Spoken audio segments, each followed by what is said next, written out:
Hey, this is Matt from InvestiQuant. Today is Friday, November 12th, 2021. This has been a fairly weak week for the markets. We have 4 lower highs that have taken place this week, so we have been moving lower. When you're looking at the highs of the daily price ranges, they have been moving lower all week long, and we are now at Friday. So we're going to look at that pattern. It does not happen very often, but we're going to go ahead and look at it here this morning and see what it's led to. I've got all 4 instruments selected here, setups based upon entering the market long at 9:30 a.m. Eastern Time, exiting at 4:15 p.m. Eastern Time. Now, normally I go into this opening filters library and I select a gap direction or opening area.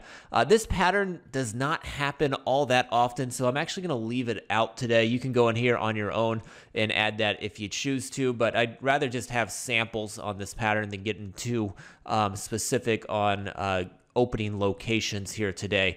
Price patterns, I'm going to go to the price patterns library, and on the active today, new highs down here near the bottom, day after 4 lower highs. I'm going to click on that. It comes from this category right here. If I scroll down a little bit, a long list of them here. There it is.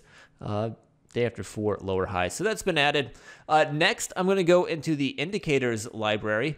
We are below a 10, but above a 200-day simple moving average as of yesterday's close. And then lastly, I'm going to go into the calendar library and make this specific to a Friday. So you've got lower highs all week long and then finishing the week on Friday. What takes place here? Let me go ahead and click View Results.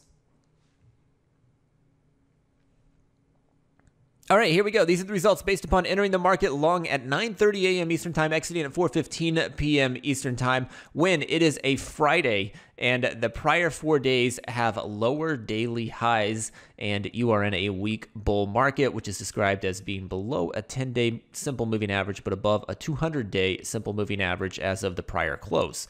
Historically, just 18 samples, so you can see how low that sample size is, which is why I didn't add that opening filter here to the S&P. The NASDAQ, 26 samples, the Dow, 20, the Russell, 31. So we do not have a ton of samples to look at. The win rates on these are either neutral or mildly favored. S&P coming in 56%, Dow 58%. Or I'm sorry, NASDAQ 58%, Dow 50%, Russell 52%.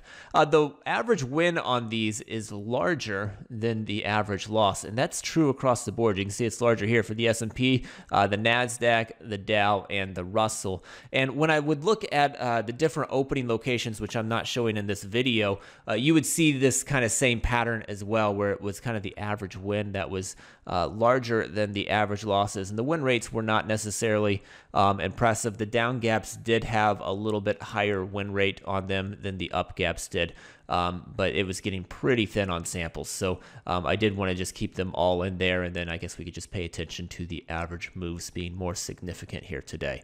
So hopefully you found that helpful. Good luck, and we will see you next time.